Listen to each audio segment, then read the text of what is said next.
So I want to make a video about the 12 tribes chart and the controversy behind it and just maybe give some historical context about, or even sharing my opinion. Some people might say it's historical. Some people might say it isn't, so but so what I've learned about the 12 tribes chart is that it comes from, one West, of course, and so we see a lot of posts and we've seen videos about people trying to debunk the chart, not debunking the scholarship behind it. Their angle is saying that a certain person through a third person is saying that it wasn't it wasn't meant to be real or something along those lines. I'll actually play a video of that. He's standing up there and he started talking and I can prove it with that book you got right there in your hand. And anyway, that was a great experience. I went up there a couple times.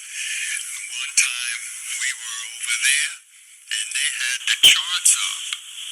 And they had the charts that said if you're Jamaican, you come from this tribe, and if you're from Barbados, and that tribe, and blah, blah, blah, blah. And read the book, said, hey, come on. So I want to focus on what he just said. He said charts, plural, two times, not chart.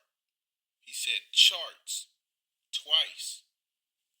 And then he mentions Jamaica and Barbados. So I don't know if these are separate charts or of the same chart, but it's not really giving us a lot of info.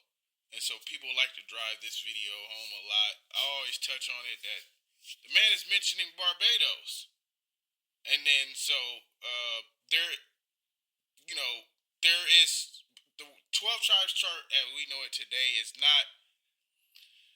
It does not mention Barbados. It does say the West Indies, but there is a lot of countries in the West Indies. There's multiple countries in the West Indies. So he just listed Barbados and Jamaica. So why does that matter? Upon my research, I've discovered that there is also or was also a 12 tribes of Israel, which is a Rastafari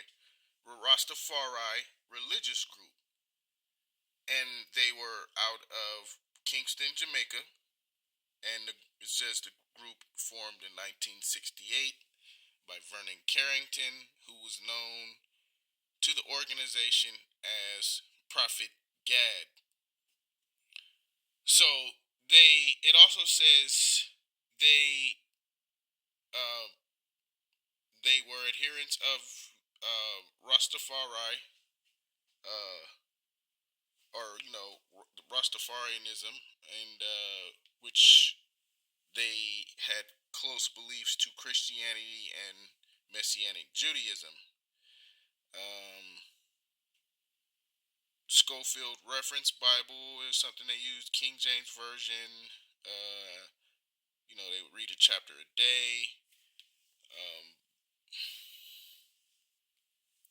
but they aren't really described as more so Torah observant or um, some would say under the law of Moses. It seems to be that they're more so Nazarite vow.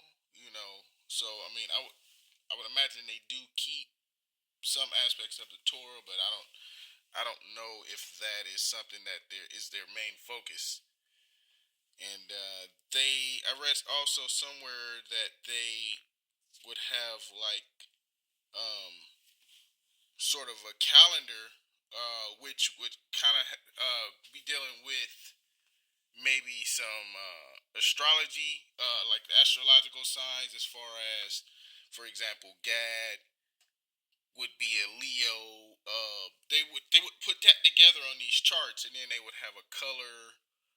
So I mean, whereas they're not precisely the same as the current 12 tribe chart we see today, uh, it seems like they were using different kinds of charts and could potentially had been, not a precursor, but an inspiration to maybe refute some of their charts or uh, a different, angle of scholarship, which doesn't include, kind of like the astrology aspect in it, which is more pagan.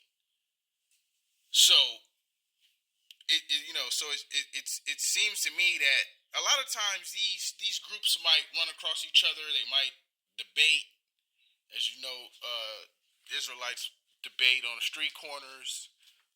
They've debated, Nation of Islam, Christianity, Judaism. So I would imagine they also had some type of clash with Rastafarianism. And so another story I heard was that Arya,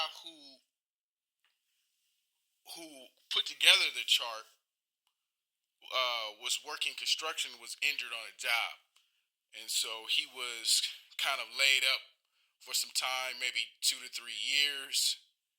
Maybe couldn't walk, and so he pretty much he spent that time studying different sources, and there is a plethora of sources that point to the uh, what Israelites are saying as far as uh,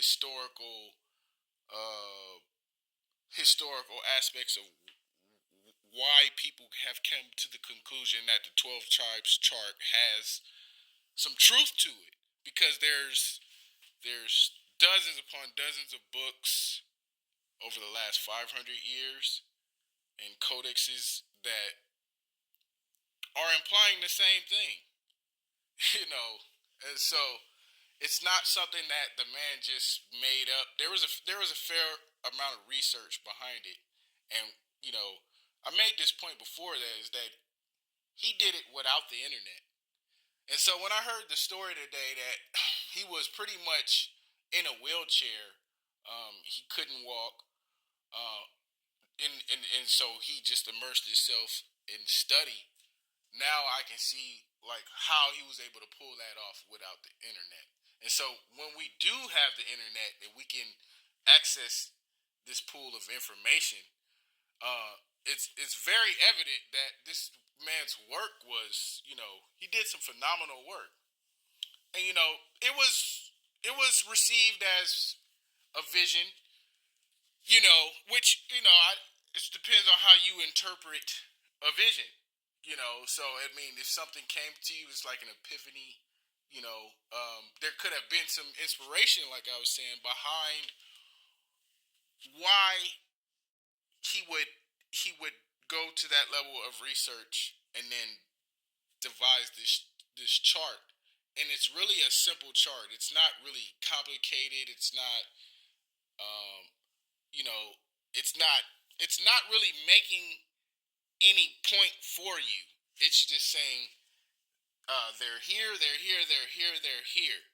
So if you look at the history of migration and diaspora to the Western Hemisphere, the not only the where they embarked from, or to where they landed, and so it's all in alignment with the transatlantic slave trade. It's all in alignment with the Spanish and Portuguese Inquisitions.